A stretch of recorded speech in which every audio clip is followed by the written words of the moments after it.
Hey, what's up there, YouTubers? It's me again, Brian, aka Gamer55551, and I am back with a video review. And for this review, I'm going to be taking a look at Arzette, Arzetta. Apologize if I'm not saying the name correctly. The Jewels for Faramore, a very interesting game from the developers of Seedy software and published by Limited Run Games for the Nintendo Switch. The game is also available on the PS4, PS5, Xbox Series X and S, and PC via Steam. And if you're interested in any gameplay footage, I'll have a link down in the description down below, or you can click on the card that will appear up on this video, assuming you're watching this on YouTube. And for parents out there, it's worth pointing out that the Jewels of Faramore is rated E10, ages 10 and up by the ESRB rating system.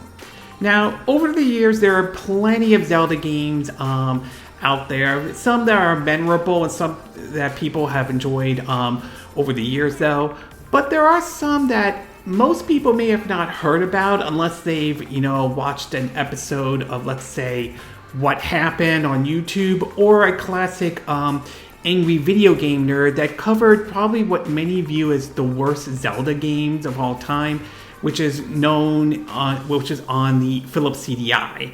Now, I never heard of these games until I saw an episode of the Angry Video Game Nerd, and he was covering the Philips CDI years ago. And when I saw the gameplay and everything like that, my God, that just looked terrible, from the voice acting to basically the animation and everything like that. Though, while the idea of a game where you actually play as Zelda, one of the three of the Zelda games on the Philips CDI, was interesting, this was not the type of way to play, have a game you could have where you play as actually Princess Zelda and everything like that.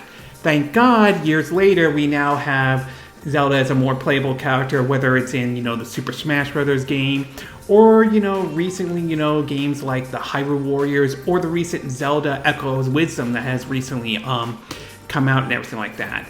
So it was kind of my surprise last year when we saw that Limited Run Games was going to publish a game developed by I think an individual or this company called CDI Software, where they literally were making a game paying homage to the god-awful Philips CDI game, though. And I was thinking, seriously, someone actually decided to go through with this and actually develop this type of game.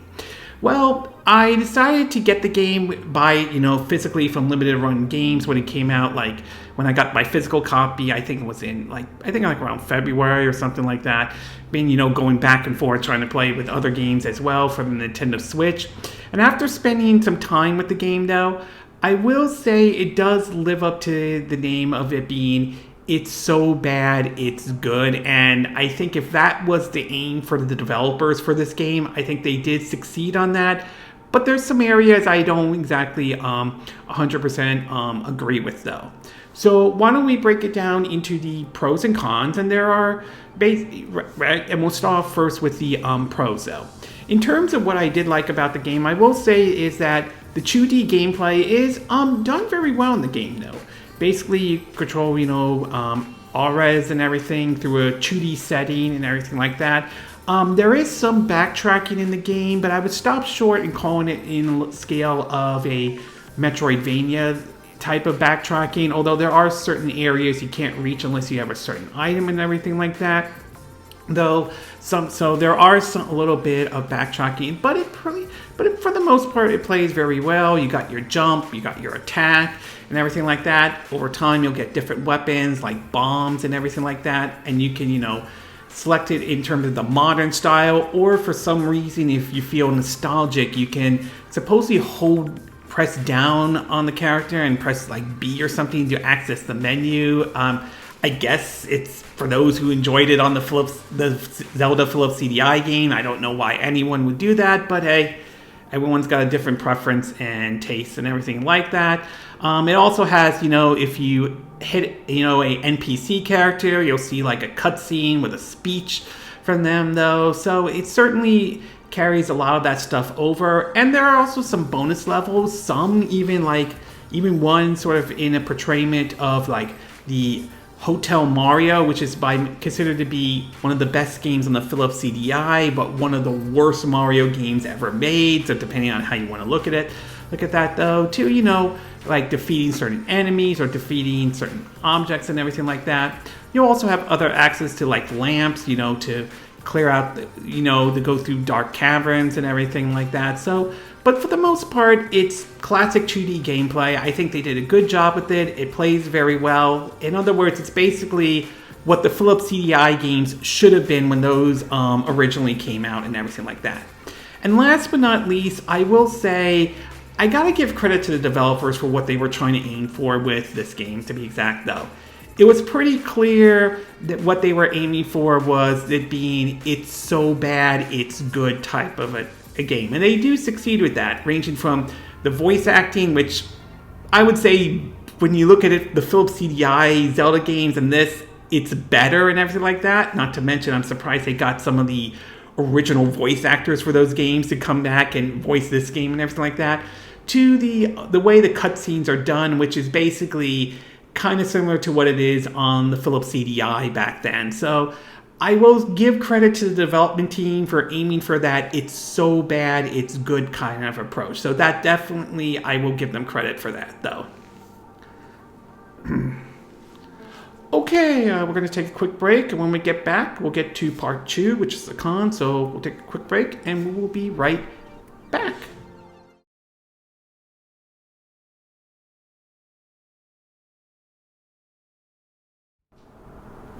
Okay, and we are back with part 2 of my video review of Arzette, the Jewel of Faramore. Again, apologize I'm not saying the name correctly, for the Nintendo Switch. And as I mentioned before, the game is also available on PS4, PS5, Xbox Series X and S, and PC via Steam. So now that I gave you the pros, I'm going to give you the cons of this one. And for me, there are only really 2 cons I could think of right now. Now, as I mentioned before in the pros, I talked about how the developers were aiming for that it's so bad, it's good in a way. And like I said, they did actually succeed with that. And I think that was, and I will give the developers credit for trying to aim for that in a way, to try to, in a way, pay homage to the god-awful Philips CDI Zelda game. So I will give them credit for that. But at the same time, I feel like it kind of comes off as sort of a one-note joke to a certain degree. It kind of sort of feels like it overstates its welcome to the point it's like, I mean, yeah, you get the joke, but then after a while, for some out there, it might get a bit annoying here and there and everything like that. I won't go as far as say it ruins the game entirely, though. It's just that it sometimes, not all the time, but sometimes it can feel like it kind of overstates its welcome to a certain degree. So the aim for it being it's so bad it's good is, to me, kind of a double-edged sword. On one hand, I do give credit to the developers, CDI Software, for what they were trying to aim for. But on the other hand, it can be a little tricky. It can be a little bit annoying here and there, you could say, though. And last but not least, I will say, as far as the platforming in the game, though, I do think it can be tricky at times. Now, compare that to the Philips CDI Zelda games, though, I will say the platforming is an improvement. It's nowhere near that kind of scale or anything like that. But there are times when it does feel like, based on how the background and how the levels are designed, though, you do have to wonder, is that like, can you jump on that platform or not, or anything like that. So I will say the platforming can be a little tricky at times. However, one bright spot is that eventually you will be able to unlock the ability to do a double jump and everything like that. So that could be helpful to a certain degree, but I will admit the platforming isn't, I would say, not awful or unplayable, just not exactly great or anything like that. So yeah, it can be tricky at times, but I won't go as far as saying the game is unplayable or anything like that. Overall, I would say Arzette, the Jewels of Faramore, again, I apologize about butchering that name and everything like that, is, I gotta give credit to the developers for making this game, for everything like that, though. I really do, for what they were trying to aim for in terms of paying homage to the awful Philips CDI games, or the awful Zelda CDI games. And I will say they did succeed in this, though.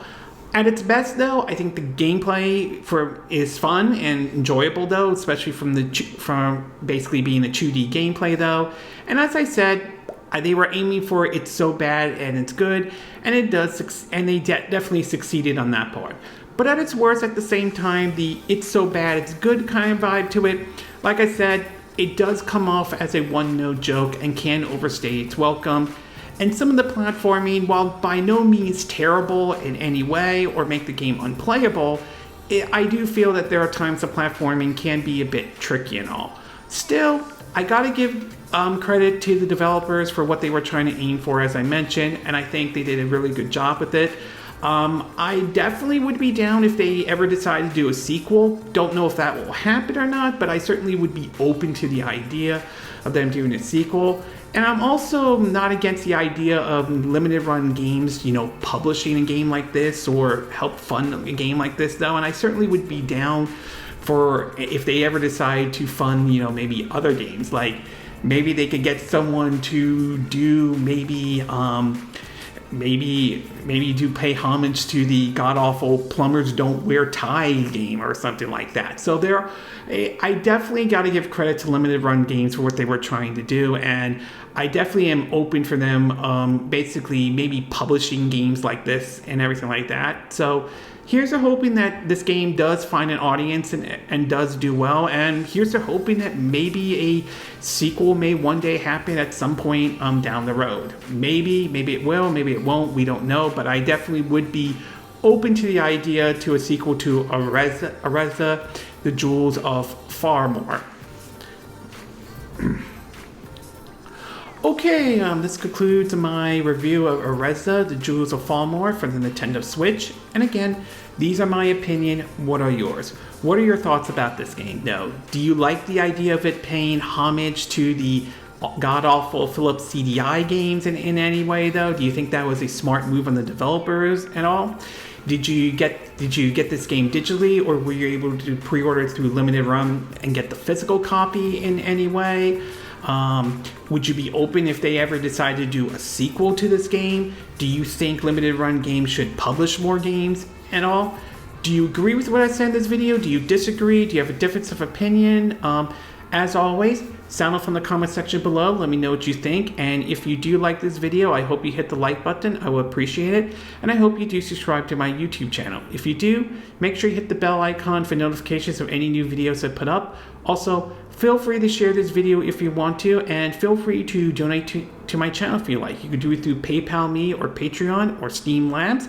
Links will be in the description of this video. And I will see you again next time when I do another video. Hopefully that'll be soon. Until then, from Southern California, I wish you all a good day then. Bye.